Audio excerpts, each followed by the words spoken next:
Chasing Leviathan is a podcast about pursuing truth, one big question at a time through the discipline of listening. Truth is too big to tame, but if we pay close attention, we might get the chance to glimpse something truly magnificent. So please join me in this pursuit, 1 week at a time.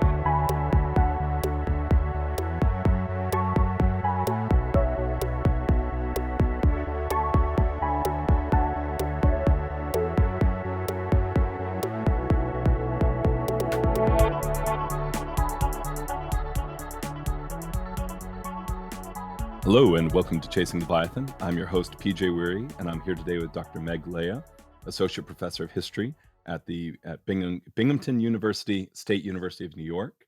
She specializes in the political and cultural history of late antique and medieval Europe. And we're talking about her book, Embodying the Soul, Medicine and Religion in Carolingian Europe. Dr. Leja, wonderful to have you on today. Thank you so much. It's really great to be here.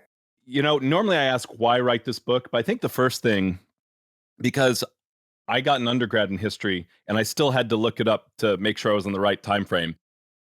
Carolingian, am I say, even if I'm saying that right, Carolingian Europe, what time period is that and what do we need to know about that to understand your writing?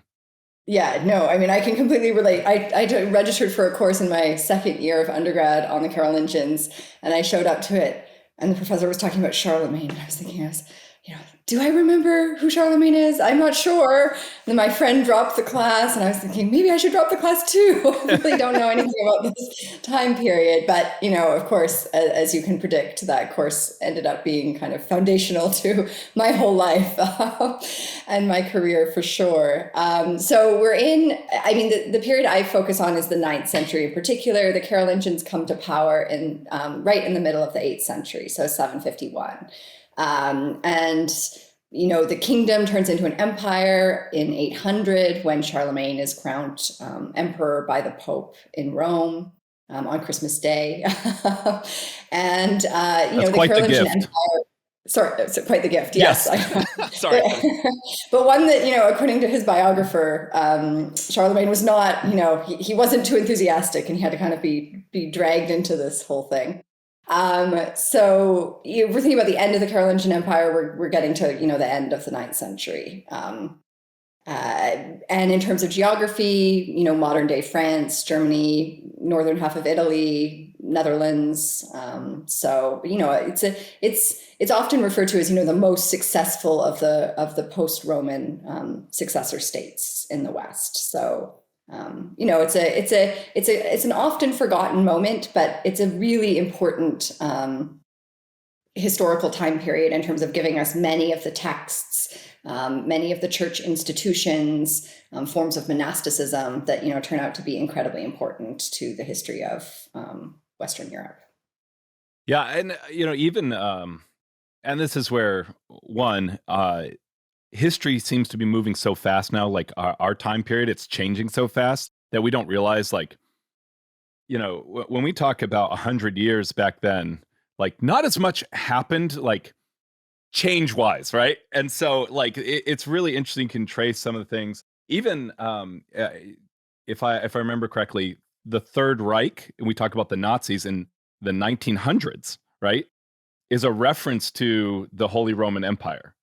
Is that correct? Yeah, right. So a lot of people, a lot of my students show up and they want to call the Carolingian Empire the Holy Roman Empire. That I tell them it's really just the Carolingian Empire. We don't get to the Holy Roman Empire until later. Oh, but okay. Yes, I mean, you're right that, it's kind of associated with Charlemagne being crowned emperor in 800. So you're not wrong, but that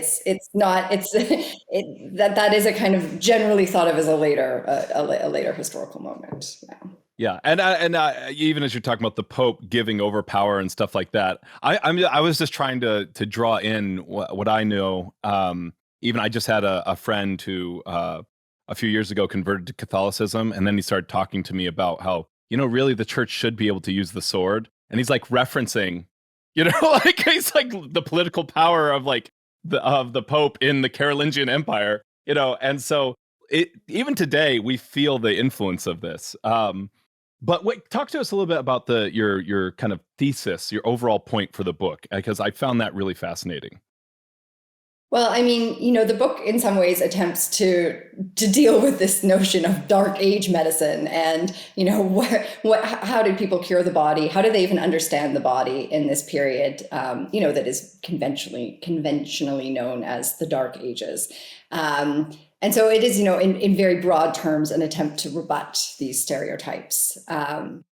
People were not crazy superstitious and simply treating the body using weird kind of folk remedies and charms, nor were they habitually just covered in mud and not caring at all about their bodily habits. So I mean, in very broad terms, the book tries to argue that the Carolingian period is a really important moment if we're thinking about the history of medicine, because it's a moment in which kind of the whole endeavor to care for the body according to human intervention, right? So versus miraculous cure. So humans attempt to understand the natural world, to use that natural world to intervene in, the fate of a suffering body, whether it will recover, whether it will be chronically ill for a long time, whether it will eventually die. This is what we're thinking about, human agency here.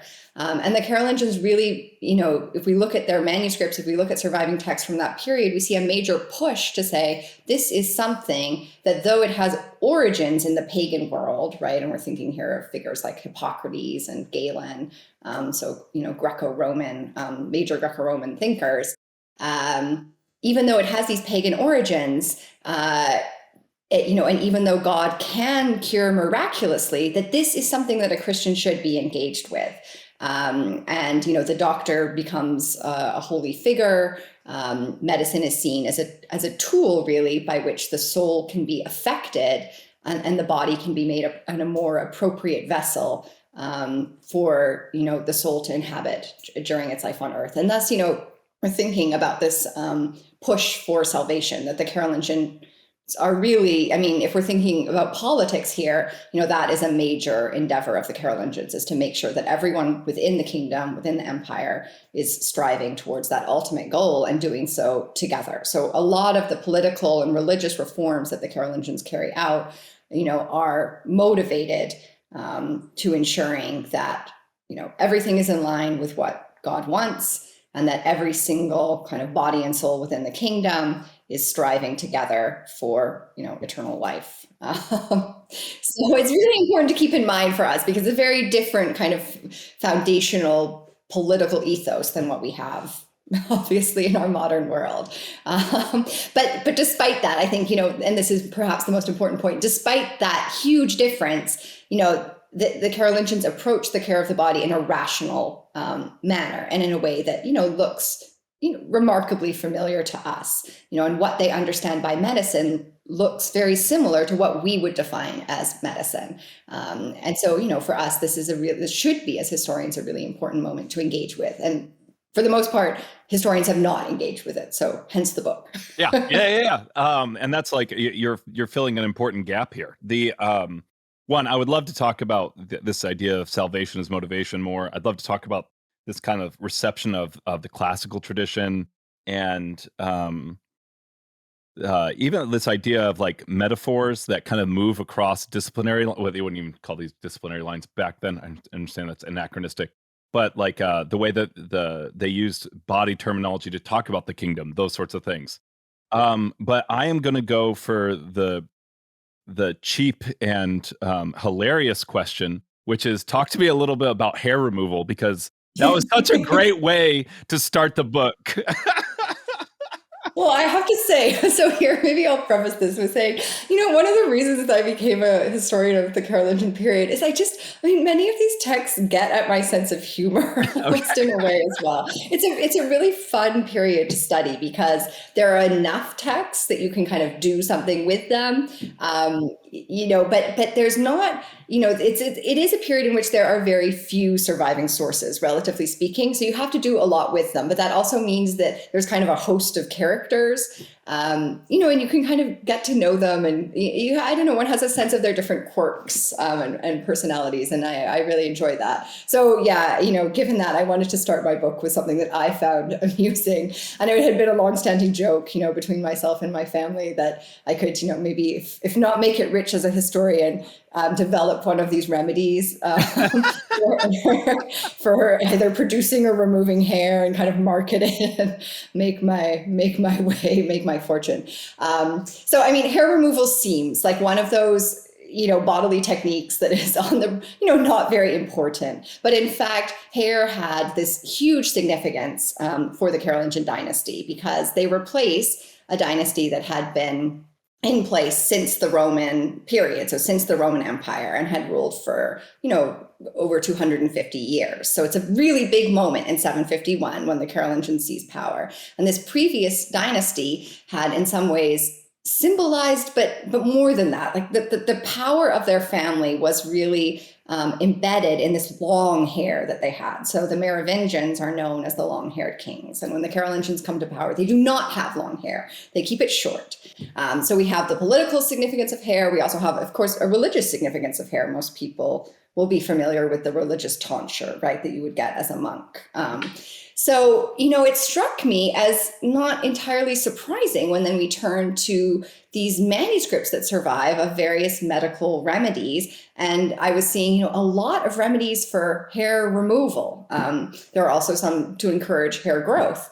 So, I think we're starting to see here, I guess I should preface this by explaining that, a lot of these herbal remedies had been seen as kind of, for a long time by historians, as things that monks and intellectuals copied, but without necessarily kind of thinking through them. And when we see all these remedies for hair removal, we're starting to think, no, there might be some intersection with political and religious culture going on here. And that, the way in which people copied remedies actually might have a greater significance, right? That, these might be conscious actors who are engaging with a medical tradition in a really active way and sorting through what is useful for them. So that's, perhaps what drew me to the hair anecdotes that begin my book. And, we have this famous grandson of Charlemagne called Charles the Bald. So, hair really does come up a lot. There you go. Oh, I love it. Yeah. I mean, the idea of you running an MLM with the arsenic cure for hair, just, yes. I could see why like, what just happened? No. Yeah. Can you talk a little bit? You just mentioned it a little bit. This movement, medicine kind of went into the monastery, and then it came out in this form of what they called the Medicus. I'm learning how to say Carolingian, so I'm not sure if I said Medicus right, but can you talk about that movement to the monastery and out to what we would normally think of as doctors?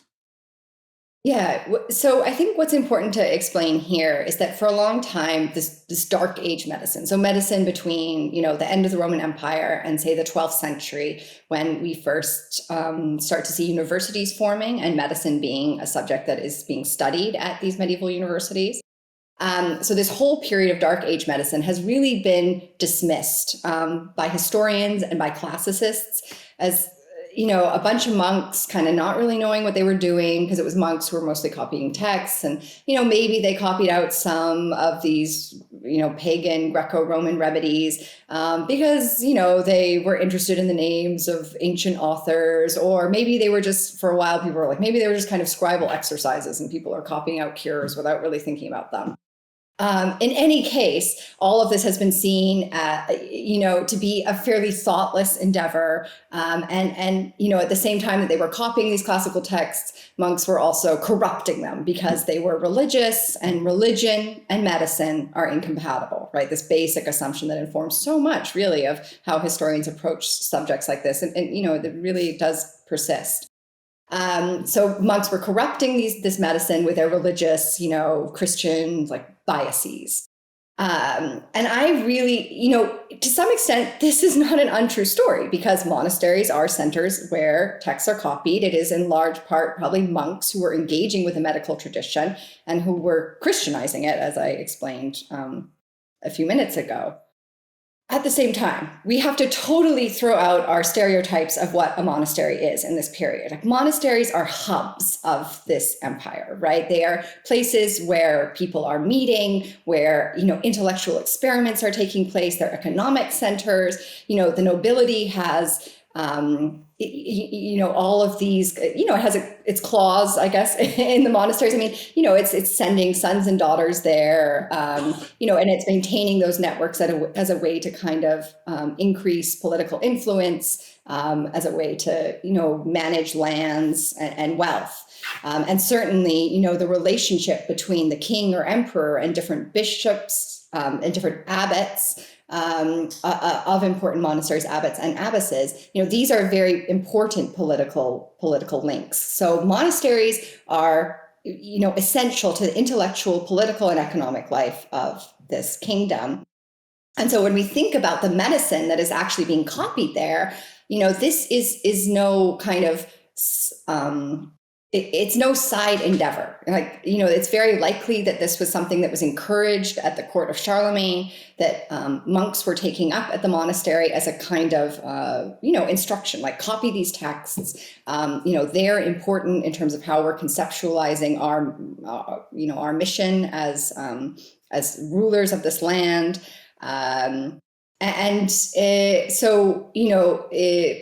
Monks are in ways kind of experimenting with how these bodily cures should look. And if we look at evidence, for example, we have this plan of kind of what an ideal monastery might look like from the year 830, called the Plan of St. Gall. We see that there's a whole complex within the monastery devoted to medical care. There's a room for taking baths. There's a kitchen for the preparation of specific types of food. So here we're thinking about dietary medicine and providing meat and more sustaining foods to monks and perhaps visitors, people coming to the monastery for treatment who are ill. We have a whole room devoted to bloodletting and purgatives.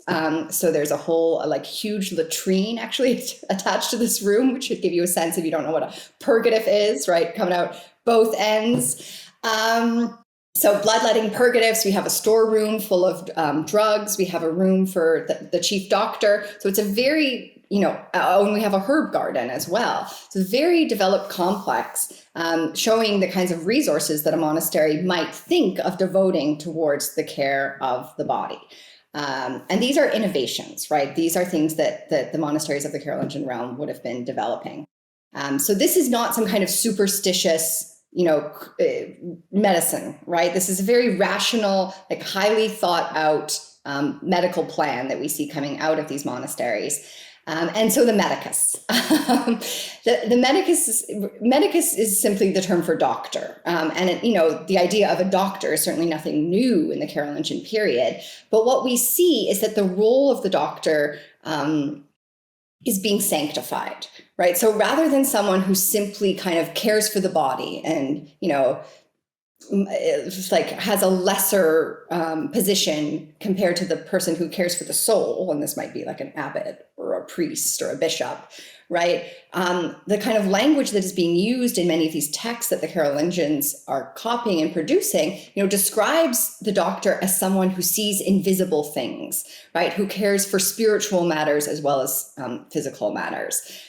For someone who is essentially an agent of God, right? Who has a role kind of appointed by God to care for the body, but in caring for the body also, because body and soul are a unity, has to think of the whole person. And so it's really in the 9th century, I argue, that we see the physician taking on this kind of honorable position within society, this really respectable role that is going to continue. I mean, that has a long history, with ups and downs, but the Carolingian period is an important moment in terms of how we think of the role of the doctor now, I believe. Yeah, it's really interesting. I had on Paul Craddock on to talk about his book Spare Parts, and for him, I think it started like the 15th or 14th century. I should know that better, but I can't remember. But basically, at that point, it had declined back again to where doctors were barbers, and they were like not someone to be trusted, right? And so you see these fluctuations. But one of the things I appreciated that you showed some of the political motivations of Carolingian reform to Merovingian reform, the fact that because there was a political disjuncture, then it allowed the critique of many other things. And so we see the rise of something like this. Yes, exactly. No, that's so important because the Carolingians really have to justify, how do we deserve to rule, right? The Merovingians had been in place since the Romans. They had this long hair. they had this mystique about their dynasty, right? And so, in coming to power, the Carolingians need to show that they have divine favor. And so, this is not a new argument at all by any means, but my point is that medicine is part of this, right? That the Carolingians turn the care of the body into something, that is part of this imperial mission. And so rather than being kind of relegated to the sideline, we should really be thinking about the physical component of the self, what the care of the body looks like, this, push for health as being essential to how we understand the early Middle Ages, right? And too often, I think we're kind of thinking Dark Ages, religious superstition, and as historians push back against that, they really have focused a lot on what the care of the soul looks like, on how religion and politics intersect, but all of that still is a focus on the soul and spiritual matters. And I think there's just been this gap, as you said earlier, right, where we're not thinking about what the physical looks like, even to the extent of, what did the Carolingians, how did they imagine the body? What did they talk about when they talked about it? They don't talk about it that much explicitly, but we have all of these manuscripts full of medical texts, and, you rarely kind of hear about them in broader histories of the Carolingian period, but these are really important. I mean, these are the first witnesses to a lot of, Hippocratic texts. Latin, they're our first instance of Latin medicine. And, the fact that medicine ends up being a subject that is studied at, Latin universities, right? At universities in Western Europe, how can we not be thinking about the foundation that was laid in the early Middle Ages here? It's very important. And that's what, you talked about the translations that become even more important, following up is really in response to this. And it's the translation movement that leads us to the Renaissance and the Reformation. And all of a sudden the what a lot of people think of as like the important parts of history, right? It's like, or as Philomena Kunk says, the Renaissance. But I don't know if you're familiar, she's a BBC person,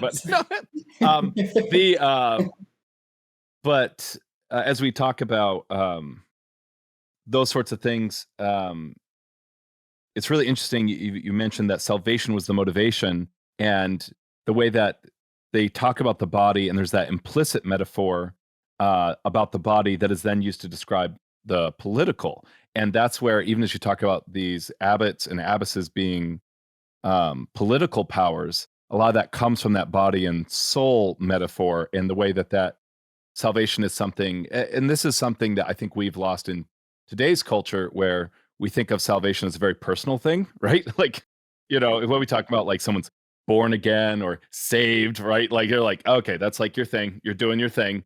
And in these terms, it was very political because it was whole communities. Like salvation was very much a whole world. Before you see this distinction, and you've talked about this quite a bit already, but this distinction between the separation between church and state, like that's not like the Pope is like dragging Charlemagne right into like you're gonna be emperor and like you are gonna like fill these these different seats. Can you speak a little bit to how that motivation and that metaphor kind of carried itself out?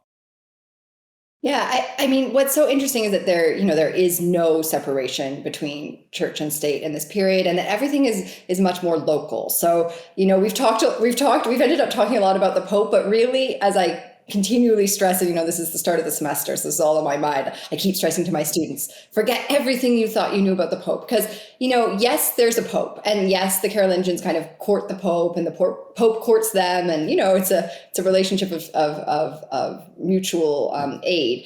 But the Pope is not that important a figure. There's no like clear kind of hierarchical church in the way that we think about it in the early Middle Ages. Instead, politics and religion is much more local. Although for the Carolingians, we're thinking imperial local. So they're trying to make sure that all practices across the empire are uniform, to the end that you just mentioned, right? To this end of trying to ensure that everyone is basically kind of on the same track. Like everyone has their different roles within society, and those are all good.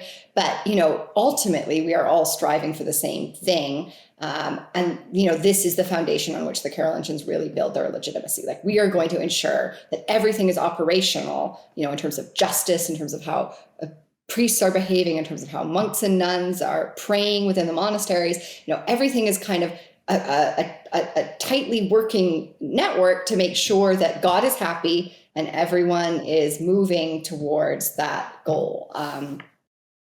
But what's interesting is that, it's also a real way to hold those in power accountable.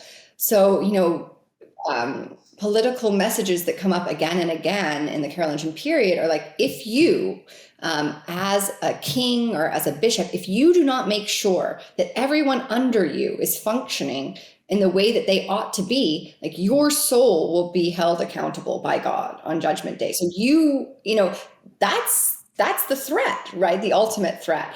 So it's a real way to make sure that people are not, to try to ensure anyways that there is no abuse of power. And again, to stress that, although everyone has their tasks, the ruler and those in charge have this greater task of making sure that everyone is kind of behaving, if they want to ensure that they themselves have God's favor. So that, that's interesting. And in terms of metaphors, I think you can begin to see this is supposed to be an optimally functioning body, right? Everyone has, a different, they don't necessarily talk about everyone having a different body part, but they're certainly talking a lot about this metaphor of the soul and the body working together, right? That this is a harmonious partnership. And we have, the political leader, we have, the king as the body, and we have the bishops. So again, not the Pope, the bishops as the soul. And, how can one part work without the other, right? They always need to be in communication. They always need to be maintaining this harmonious relationship. So, we really see an understanding of individual identity that is bipartite, right? We have a spiritual and a physical, and those could be, in opposition. We think about Paul and metaphors of like the body fights against the spirit, the spirit fights against the body, and this kind of notion of aggression. But part of what I try to argue is that in a lot of different genres in the Carolingian period, we're seeing this emphasis instead on cooperation, right? The spiritual and the physical need to cooperate in order for progress to be made. So that kind of communal, harmonious, smoothly functioning, healthy organism, this infuses a lot of Carolingian political and religious rhetoric. Yeah, and can you talk a little bit to? You mentioned it here. They're kind of they're working through things with Paul as a theologian. They're working through things with Galen and with Hippocrates. Can you talk a little bit more about the transmission of these manuscripts and how they would have both Christianized them, and they're trying in a lot of ways. I mean, we see this ultimately with like Aquinas, right? Like he's synthesizing Aristotle, right, and famously. But we see the same thing as here. What does that look like for them to Christianize these classical sources into contextualize their Christian sources? Well, I think we need to return here to a point you made just a few minutes ago, where you're talking about kind of, the inheritance of the classical tradition. And you were also talking about these other big moments, right? The rise of universities, the Renaissance, the Reformation. I mean, all of these are kind of recognized more prominently as moments in history where, kind of big ideas, come into being, or institutions that play out to our modern day.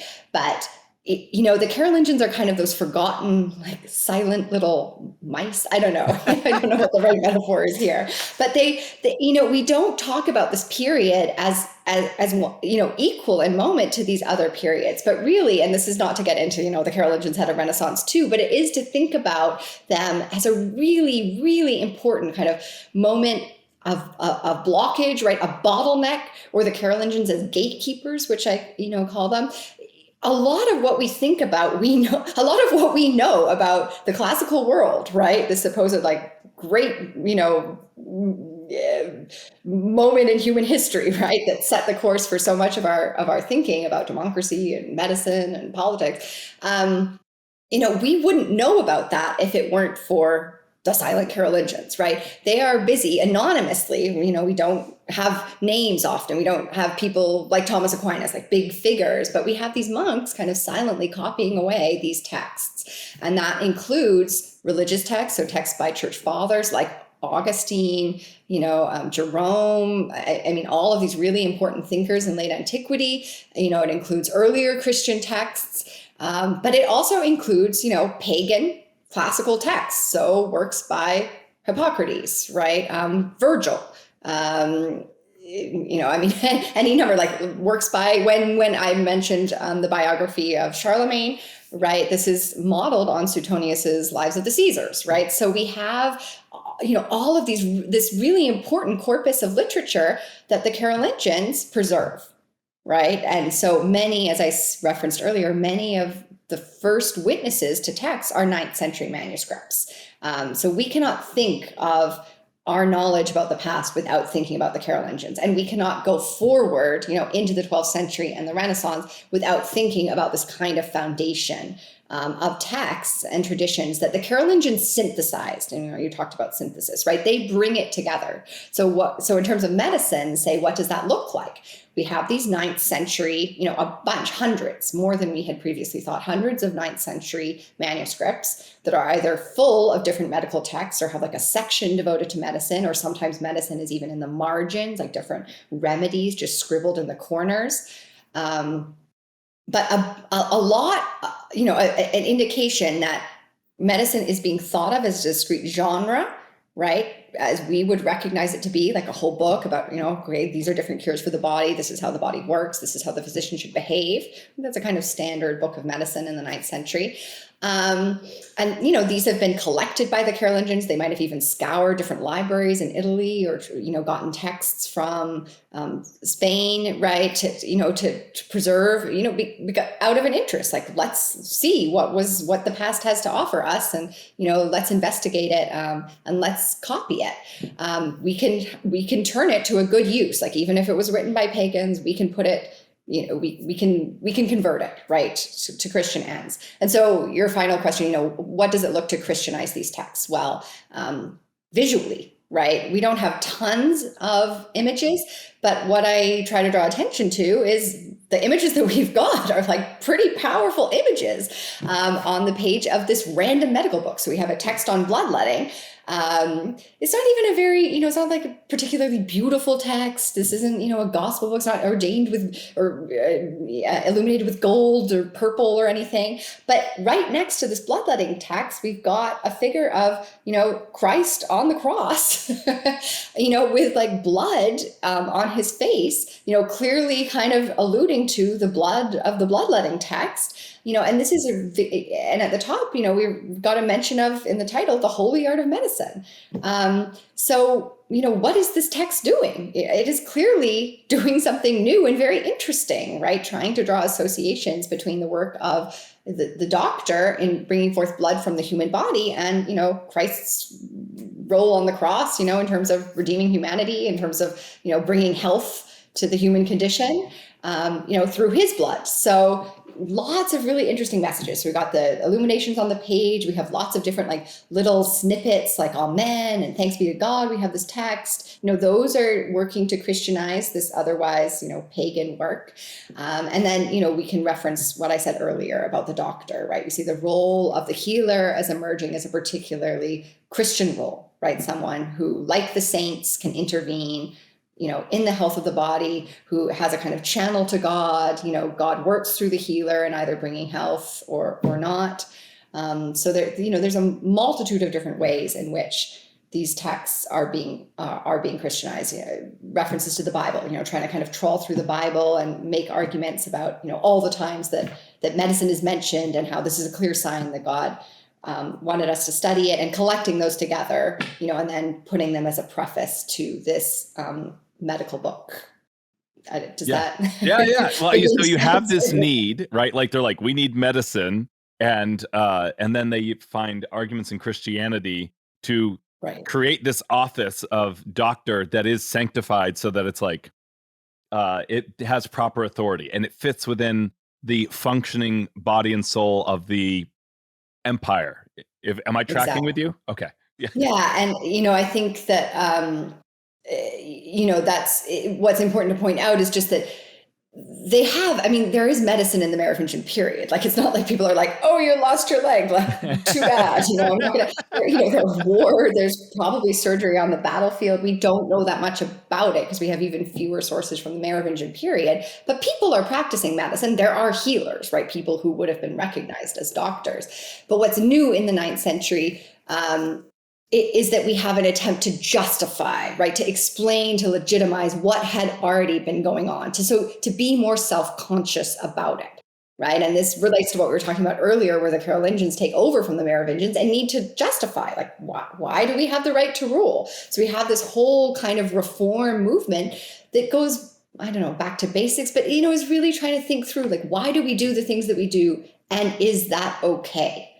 Right? Like, should we be doing this? And that's what we see with medicine, right? Like, people are suffering. What is the response? Should we just, care for them? Are we thinking about like palliative care here, where we, attempt to make them comfortable, but we don't intervene too much because that's, the domain of God, right? It's his decision, and humans should just kind of sit back and, like, watch and observe. Should we bring them to the saints because those are the legitimate healers, right? Like, should they go to the relics and pray?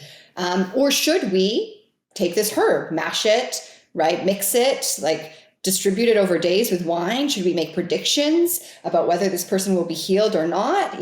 All of these kinds of questions are now, I don't know, up for debate, or they take on a new significance.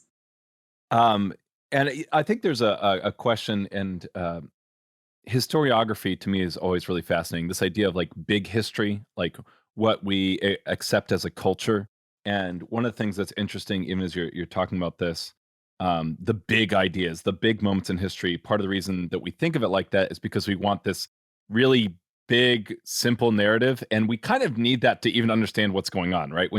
Not you, right? Like, you spent your whole life working on this, right? But like, for the everyday person on the street, like, then there's the Dark Ages, and I think there's like the Renaissance. I don't know, and one of the things that's interesting about this, I think part of the reason I'm curious, you mentioned, I think for a lot of people, hundreds of manuscripts, and you're like, that's way more than we thought, and that's actually a lot. And I think a lot of people are like, that doesn't seem like a lot. And it's like, there was no printing press, right? There's no printing press. That meant that those all got hand copied and they survived. That's crazy, right? Like, that's a lot of work. It is, but I laugh in part because this is like a marital conversation, because my husband works on the 19th century. He's a historian of the 19th century. And so whenever I mention the number of sources I have, I'm like, whoa, I've discovered all these sources. He's like, what's wrong with you? That's not very many. But you got to work with what you got. And that's why, I think medievalists are just so great at, really getting into the nugget. We're talking about historiography. Like, how do we read text? How do we understand what authors are doing? What is the function of the text? How was it copied? How was it transmitted? What was the dynamic between the author and the audience? Like, we can ask those questions, and we can do that really thorough analysis really well as medievalists, because, we have to pay so close attention to what each text is doing. That's funny. That's a whole nother conversation. I would just love to know what, like, never mind. That's that's more personal. That's so funny that the two of you got married, and you're like, I could just see the interdepartmental debates. No, anyways, another thing, and this is something that you kind of mentioned, they do it anonymously. They're the silent Carolingians you mentioned. Do you think part of the reason that they, I will say, suffer, or at least they get kind of closed off in the big story, is because the lack of author attribution, and so you don't have these names that like it's like, well, that's Aquinas, right? Like, you have Peter Lombard, you have Calvin, you have Luther fighting with Tetzel. Like, you have these like people like characters, and no matter what synthesis is happening, you're like, And it was nameless monk number 50. Like that just doesn't have the same. That's actually a really good idea. I might have to borrow that in the future. This Yeah, monk we'll I call think Fred. Yeah, no, sorry. no, you are so correct. There are so many things to be said about this. I mean, first, the point that you made about narrative. I mean, we all need narrative to understand the past, but the Dark Ages, we need to think about the role that is always fulfilling for us in terms of narrative. How do you have a Renaissance? How do you have a moment, where these peaks, right? How do you have these more important moments of human history if before that you don't have something that is problematic, right? And so the Dark Ages really fulfills for us that moment. I mean, it's obvious, right? Dark versus light. I mean, decline versus progress. It fulfills for us, and it continues, right? Even as we kind of chip away, right? It used to be the whole Middle Ages from like 400 to 1400. Then, the later Middle Ages from 1200 to that started to look better, but we still got the early Middle Ages. These moments persist as ways for us to create that narrative flow that we need, right? First there was Greece and Rome, then things really declined, then we managed to get out of the mud, right? I mean, yeah. So we always need to be conscious of the fact that we need stories, but that how do we construct these stories, and what are we utilizing to do that? Especially, as an early medievalist, I'm very attuned to this. So there's that. And then, as you say, right, the anonymity, we don't like anonymity, right? We want to have names, we want to have figures. And for the Carolingian period, as I said, we have this host of characters at the court, but medicine, that just doesn't fit in, because most of these texts, they're very hard to situate. We don't know who copied them. We can't be sure often where they were copied. Were some of these texts written before and then just preserved by the Carolingians, or were they written anew in the 9th century? And there's so much, I mean, we're not going to get into this, but man, I cannot tell you, just the debate about this stuff gets really intense. It can sometimes get a little bit vicious even, because people really want to argue, this was the 5th century, this was the 6th century, no, it was the 8th century, no, it was the 9th century. And I engage in that to some extent, obviously, but my point is kind of, ultimately, it was copied in the 9th century. Manuscripts, sheep, those things are expensive, labor, ink. I mean, this is, when you're copying a medical text, you're deciding to put resources into that field, right, into that genre. So, we have to appreciate that, the copying of these texts means something significant in the 9th century by whoever did it, wherever they did it, for whatever audience. And, I hope that as time goes on and as more people are working on this field, we'll begin to map out some of these relationships a bit better. I don't know that we're ever going to get to authorship. But we need to be able to grapple with, anonymous monk number 50, right? We need to appreciate those invisible actors in history. And there's been a lot of work in other periods to, bring voices to silenced peoples. And, I'm not, trying to necessarily make similar claims for Carolingian monks, but, these are silent actors who deserve some recognition for the fact that, they spent these hours uncomfortably, as, monks complain about, cold, with my cramped hand, bent over, copying out these works. It's not easy. So, Yeah. Thanks. Yes, exactly. No, that's my background's in philosophical hermeneutics, and one of the things I covered, especially on the religious side, is textual transmission, right? And you just look at it especially the most copied book, of course, is the Bible. And so when people hear I think it's I'm going to get it wrong. It's either 500 or 900, 1,000 different variations in text of the Bible. People are like, well, it can't be a trustworthy copy then. It's okay, before you, let's remember that these are hand copied, often by 15-year-olds who are listening to some guy read it off. It's there's a lot of misspellings. Okay. That's 95% of them. And you're when you start to think about that, when you start to think about literally, we if you get a book, that meant someone sat there and wrote. I've never written a whole book in my life. The idea that you just sat for hours every day just writing, especially. Anyways, it's a funny mental image to me. Yeah. Yeah. Well, it's a whole it's a whole physical labor that, we're just not really, yeah, I mean, we're so distanced from that. And, you talked about our period of history moving more quickly, but yeah, I mean, when I was growing up, yeah, I mean, I didn't have a family computer until I was, in high school. And, I mean, I wrote most of my essays by hand. That alone feels so distant to me now. Right. So, I mean, it's very hard for students at the moment, in my classes to really engage with what that transmission process looks like. And, it's very hard to grapple with the fact that, yeah, we can have a text, but in fact, each version is slightly different. And what we see with medical texts in particular, like, compared to the Bible, like we're talking Oh, just yeah. huge differentiation. I mean, Right. radically different, like it's such a mess. Oh man, I just like, when I was doing my dissertation, this is enough to drive you crazy. I mean, you've got like the title of a text, and this title is similar, the text is totally different, or the same text, totally different titles. I mean, this chunk, that chunk mixed together, interspliced. I mean, it's a mess. So, working with these things, when the classicist said, the Dark Ages, like these are corrupt Latin texts, they were wrong, right? This was too much of a judgment. But it's true that they are very messy and they are very, very difficult to work with. So, it's that's a hard kind of barrier to overcome if you want to work on Carolingian medicine, for sure.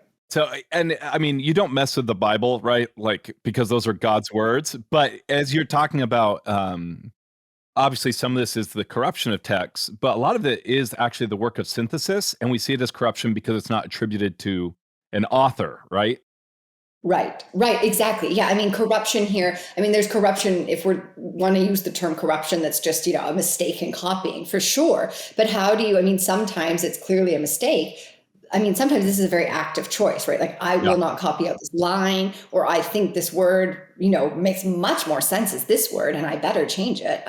So yeah, I mean, there's this whole creative activity that is going on, and that's, to return to the images, right? Even just thinking about, like, how will I frame this text? How will I set up this page? These are all choices, and we have to recognize, or we have to recognize, but we also, if we're looking for evidence, we have to try to read back through what remains to get at, what kind of a choice was this, in a context in which there weren't manuscripts of medicine with Christ's face covered in blood on them. Like, what did it mean to copy this text with this image next to it?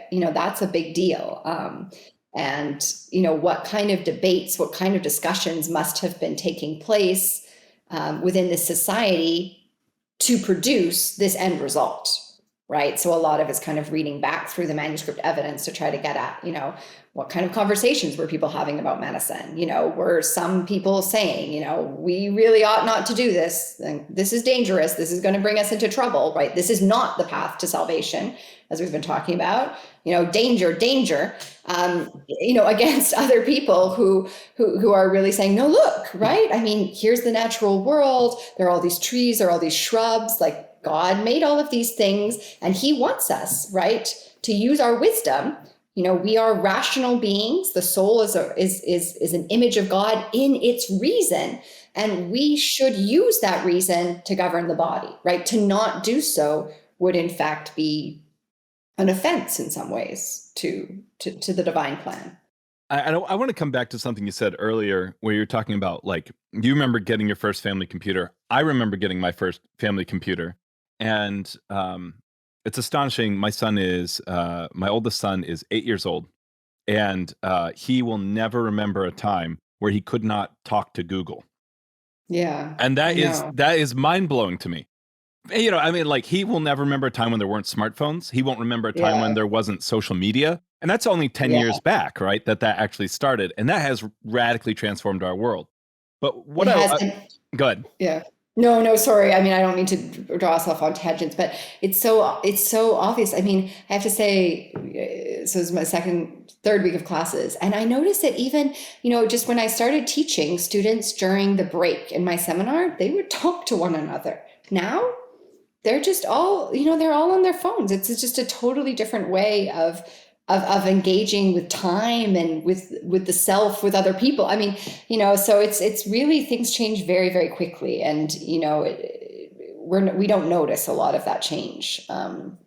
In the moment, right? It kind of passes us by.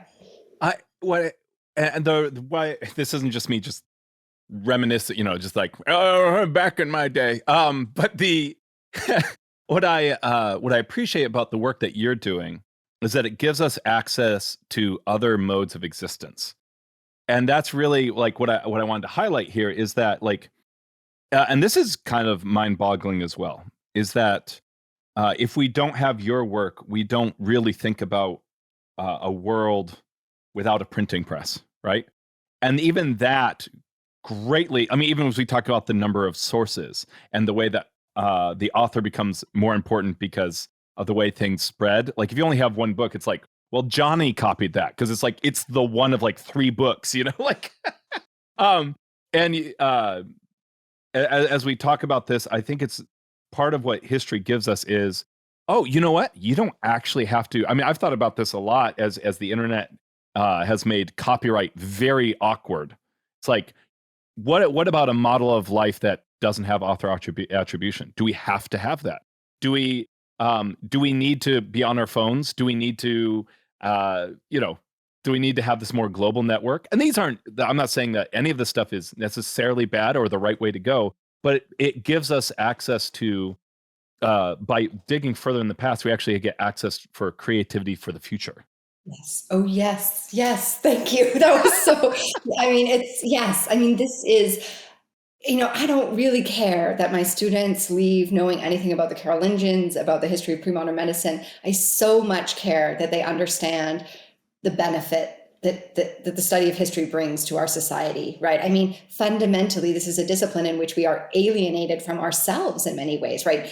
Like, everything that we think about our world is kind of thrown into relief, and we are supposed to be shocked that we have these common sense assumptions, right? I mean, and again, this isn't a judgment. It's not good or bad. It's just to have that self-conscious reflection, right? To kind of perform, as we've been talking about, this disjunction between the Merovingians and the Carolingians. Everything is kind of, well, we have to rethink, we have to question, right? What is this correct? And, we should be doing that as members of a productive society, as a healthy society. We should be always thinking, what are these things we take for granted, and are there other options? So yes, I mean, it's alienation from the self, it's empathy for other cultures, other peoples, like it's humility in the face of this long span of, human time where humans did things in different ways, and, recognizing that we think we have the answers, but that the future might look at us and think, oh God, what were they doing? So, I mean, these are very important skills to develop, and it is about, I mean, ultimately it's about our own creativity, our own intellectual flexibility. And that's what I really think also about the study of pre-modern, if we're thinking about pre-modern medicine, it shouldn't be a kind of side note to, this is going to sound so self-interested, but it shouldn't be a side note to, becoming a doctor, right? I mean, if you think about the way that we want to train doctors now, and I feel like, there's been some more recognition that the humanities are important, that we don't want kind of, people who just have facts but don't know how to engage as human beings. But really, that I think ultimately we haven't seen a major shift in terms of how we understand training, right? Or how we understand preparation, or, what the kind of course to a medical degree should look, right? Like, maybe it's great if they came in with the humanities, or maybe it's great if we include some of this more patient-centered care, but that it's the bedrock of what medical training looks like hasn't really been questioned. And, I really think there's more room for, using the humanities, using history to really think about, how do we understand the body, right? How do we approach care? What about fundamental relationships between, like religion and medicine? And this is not arguing for a particular religious tradition, but to think about, the role that kind of spirituality might play, in healing, whether that's just, to provide comfort, or, really, as a, if we're thinking about the placebo effect and, neuroplasticity, the way the brain, I mean, there's all kinds of questions about, how these kinds of, the emotions of the patient, the relationship between the doctor and the patient, how these can actually affect treatment. So I don't know. What am I saying? No, it's amazing. I think there's room for a greater revolution in terms of, humanistic, like philosophy, history, religious studies, like in terms of thinking about how we approach the care of the body and disease, right? Health, big questions. Yeah. That's your podcast. Yeah, there you go. Yeah, no, and that's why I wanted to have you on today. I normally I would end by asking what's something to leave our audience with, but I can't think of a better way to end than with that very eloquent speech you just gave us. And so I appreciate it. Thank you so much for coming on today. It has been a real joy. No, thank you. It's been a pleasure. And there's nothing nicer than having someone else make the arguments for why the study of history is so important. Absolutely.